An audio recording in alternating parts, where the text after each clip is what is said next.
It's the Blues Rock Show with Pete Francis and Willie Witten. Robert Jon and the Wreck recently signed to Joe Bonamassa's Keeping the Blues Alive record label. And Willie, Robert Jon and the Wreck is a great band. We've been covering them on Blues Rock Review for a long time. They've been around for a while.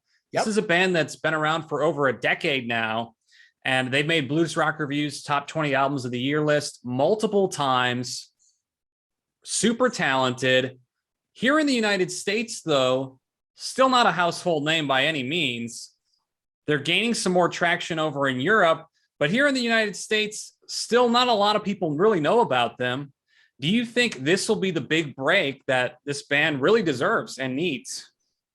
I think it could be. And I think it's because this signing is mutually beneficial. I think this is great for RJ and the Wreck. I also think it's great for keeping the blues alive. I think what rock and roll and blues right now really needs is this sort of paramount label. I don't know whether that's going to be a Pro Vogue or a Mascot or Keeping the Blues Alive. Maybe at some point they actually merge. But I think that when these bands sign on to some of these labels, they get help in the way that they will get publicists. They will get their name out a little bit more. And I think for the label, what that does for them is it encourages up and coming artists to be like, hey, maybe I want to sign with Keeping the Blues Alive. Pete, do you sort of see what I'm getting at? There's a little bit of, this is working for both parties here. Yeah. And so this is Joe Bonamassa's record label. And when you're with Joe Bonamassa's record label, you get Joe's marketing machine. And this marketing machine has obviously been very effective for Joe in his career. And now they're using that and that platform that Joe has built on his social media networks. You know, he's got over like 3 million people on his Facebook page. Right. And so artists who are on his label are getting that exposure. They're getting exposure to Joe's email newsletter, which has like over 1 million people on it. So it is really big time exposure for these artists that, quite frankly, it'd be really difficult for them to get this sort of exposure, even on a lot of other bigger labels as well. So I think this is definitely great for Robert Jon and the Wreck. I think it should help them out a lot.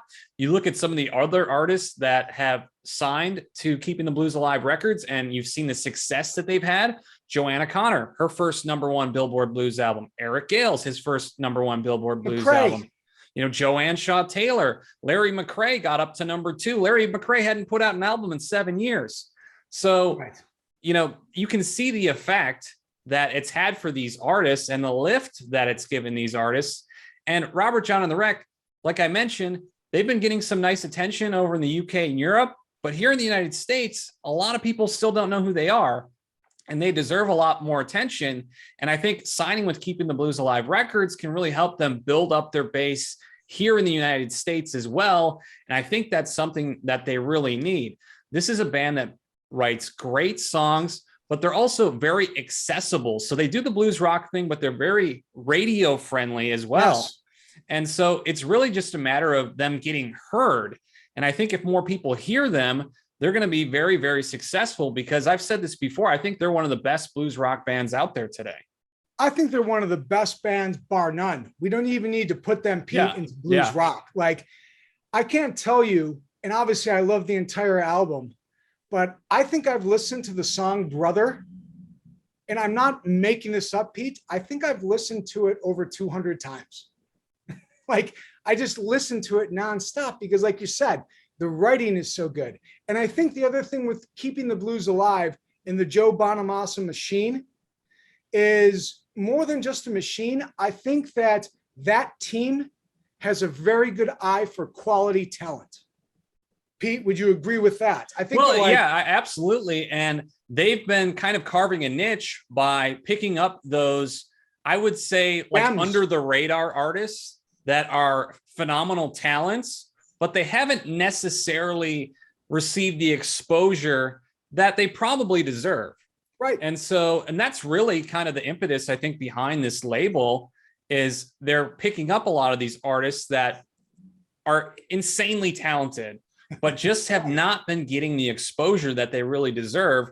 Robert Jon and the Wreck, no exception. Phenomenally talented band, deserves more attention. And I think this is going to work out really well for them. I think so too. I think that pretty much there's a couple of labels out there right now for rock and roll and blues that are Yeah, and you mentioned Mascot Pro Vogue, which is pretty much the top label today for the blues rock stuff. Yep. And I think that when you get in with these people, you can get that exposure. Like you said, this music is pretty big in Western Europe. It's just not so much here. I think it can be. And I do think it comes with the idea, and it can happen with keeping the blues alive. Truth in Advertising, Pete. What's the name of the record label?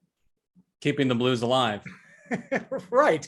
So I think that you have like-minded people, and when you get a band like RJ and the Wreck, I think that's how you keep the blues alive.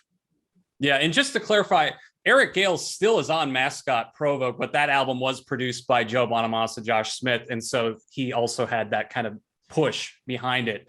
But yeah, talking about like Joanna Connor, perfect example of someone who has been around for a while, super talented, but really just needed that little like extra push to elevate her. And she got her first #1 album in a 40-year career. So, and I consider her, we've spoken about this privately. Like I still say, and I'm not ashamed to say this, I think she's one of the 5 best living guitarists.